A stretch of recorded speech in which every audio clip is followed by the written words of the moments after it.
Once again, welcome back sa atong programa Duces Amores. Nagistorya ta o nahisgot ta about love, no? Ang gugma sa Ginoo. So doon natin giingon sa spiritual life o sa spiritual journey na to o sa mga spiritual writer, since the Christian life is a participation in God's own life, it is evident, no?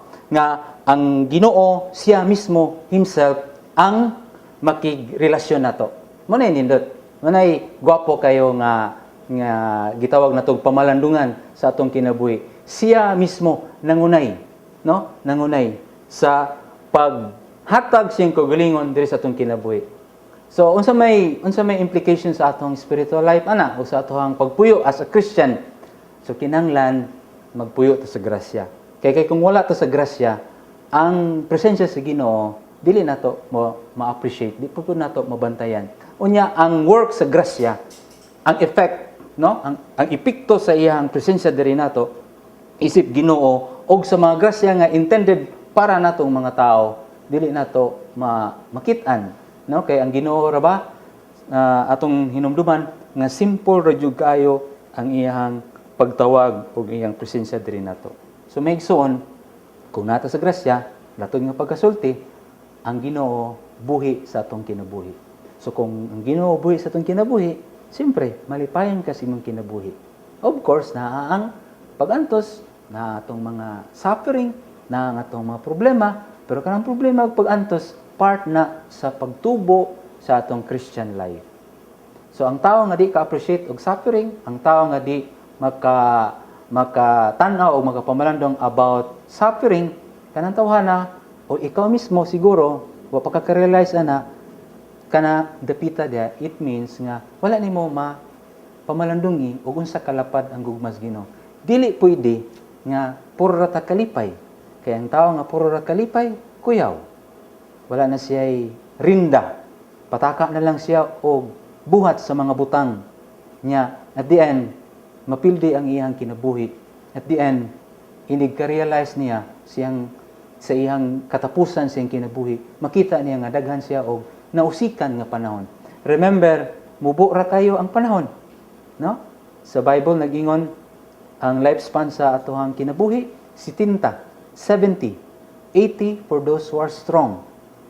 Kung ikaw nag-edad na kag 40 na nakastunga-tunga, di po ka sure inig 41 na apaka. Di po ka sure ig 42 nimo napaka. Di ka sure ig 45 nimo mag-birthday pa ka. So unsa may imuhang pangandam sa imong kinabuhi, unsa may mong realization, unsa may exchange nimo sa gugma sa Ginoo.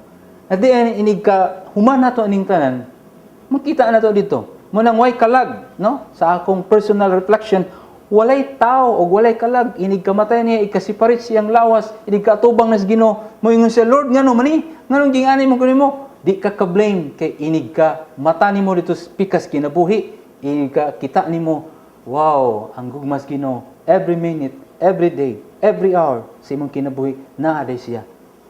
Pero ato lang gipadaplin. Ano man, gisiguro mo itong kalipay sa kinabuhi, no? Kalibutanon, laktod nga pagkasulti. So mo na, kung ikaw batanon, naminaw ani, o nitanaw ani atong programa, realize, no?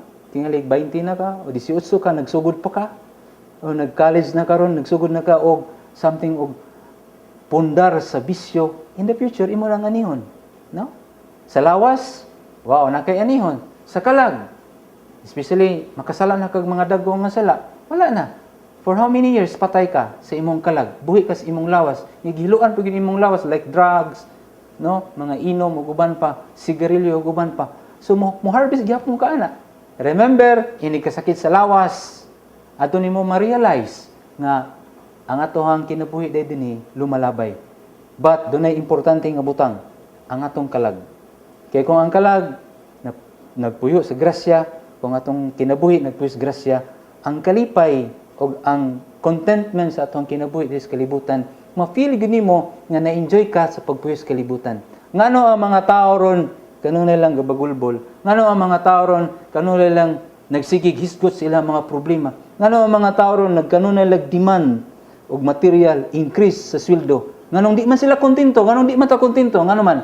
Kay ang atohang focus sa atong kinabuhi kana mang mga butanga. Pero imong ibutang sa kabubutang sa Ginoo, ma-enjoy na nimo ang blessing ni Lord. For example, trabaho ka, bago kang minyo, doon na kayo sa kabuk anak, imong sweldo, sakto ra gyud na sa imuhang trabaho sa pagkakaron. Giplano na ni Lord. Nya pananglitan, gitagaan ka sa Ginoo. Mabitan nang dili jud pwede nga kaning atong i-promote kanang gihimong balaod nun or balaod about RH bill, about abortion, about uban pa contraception. Nga naman, ang Ginoo doon na sa iyang kagalingong plano para sa atong kinabuhi. Kibaw siya, ganus at niya iangat sa atong kinabuhi. Sa atong balikon, usara imong anak. Nya paghuman, na kay sweldo. Kung imo nang tan-awon imong sweldo, sakto ra ba gyud na? Kay blessing man na ni Lord. Ang trabaho, blessing ni Lord. Sakto ra man gyud na.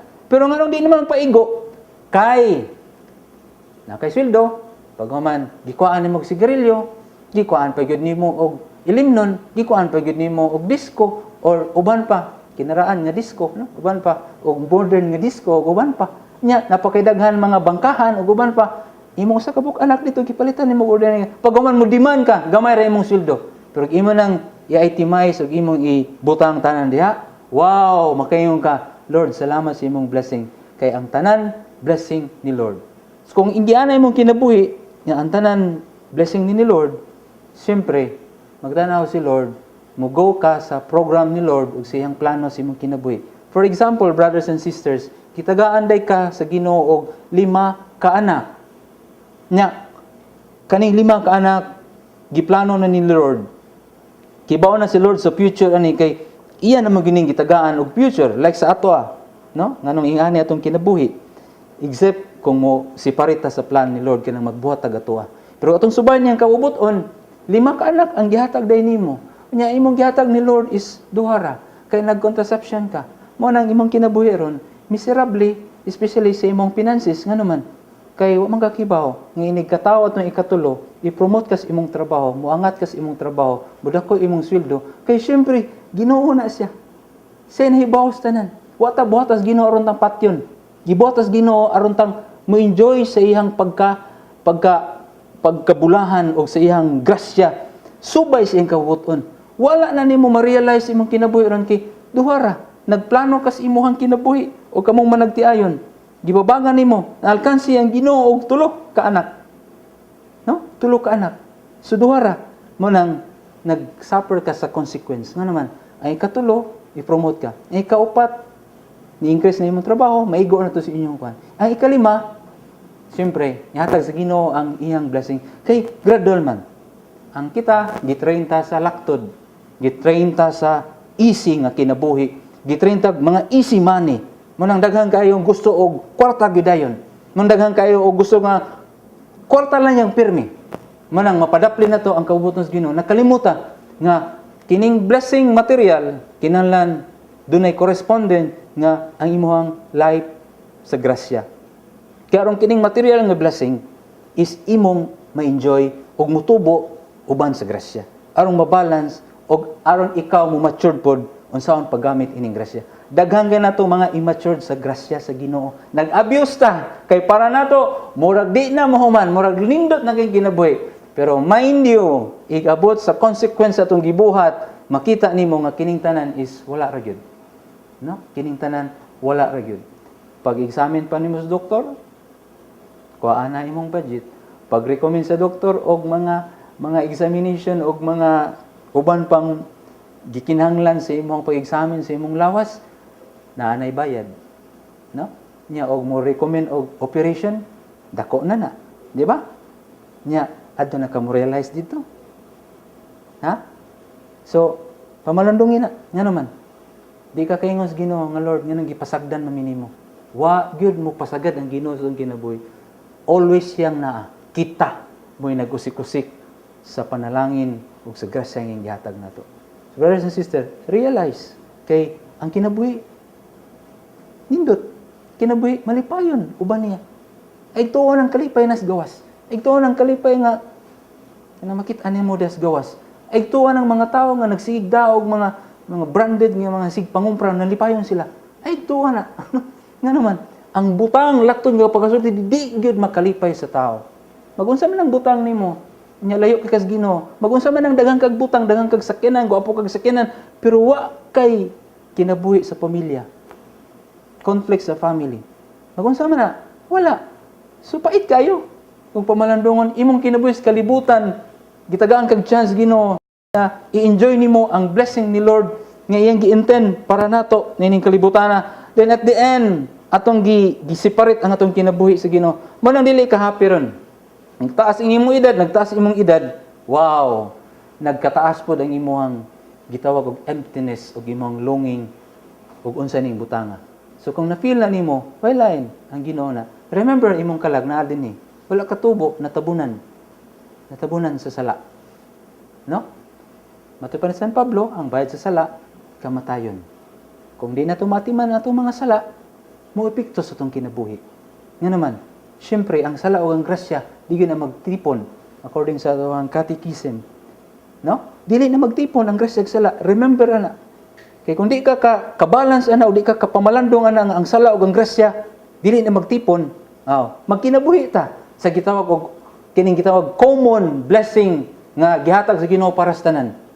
Man ang mga tawo ron kay imong tan-awon, daghang kay mga tawo nga dili malipayon. Daghang kay mga tawo nga mga problematic. Ang pangutana din kanang imuhang kaning mga problema nga naa nato, di ba ka ni tinuyuan nato?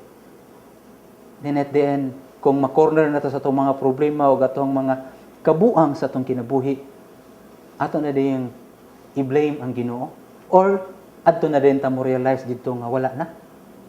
No? So atong pamalandungan nga naman, lapad kayo ang gugma sa Ginoo. So kining iyang gugma o kining atong kinabuhi, kining iyang presensya nga naa nato, kinahanglan natong ma-maintain. Karon ang imong kinabuhi malipayon. Then ang imong pagpaambit sa blessing malipayon. Then ang imong especially ginikanan, ang imong presence mismo kay naa ang presensya sa Ginoo sa imong kinabuhi, isip ginikanan, amahan o inahan, ang imong presensya ngadto sa imong mga anak dunay dating. Nganong daghang broken family ron nga naman, ang mga magpapa sila mismo wala na. Unsa may naa nila? Eskwela mo day, no? Aron kang katrabaho og nindot. Kung ani nga kurso dong, arong madato ta. Nantong makabalay, arong mahawas sa kalisod.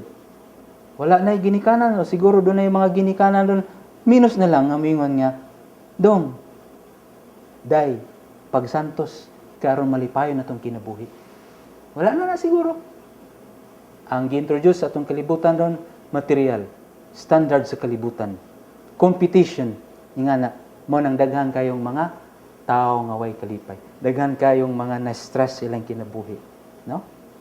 Sa among panahon, kung sa man ka, yung itong mga barkada or mga silingan or mga amigo, kumusta naman ka?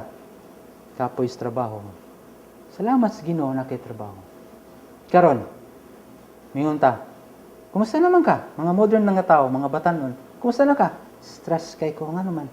Dugay kami nakatugod tong Friday. Diin man mo, nagdisco, nag-inom. Wow, nindot sa inyong kinabuhi, no? Pero at the end, mo realize ta nga ang tanan mahuman. Ang tanan mahuman. So maybe after ta mo balik human sa mga pahinumdom atong isgutan sa last segment ang kining about sa effect sa gugma sa Ginoo sa atong kinabuhi, more sa atong kinabuhi.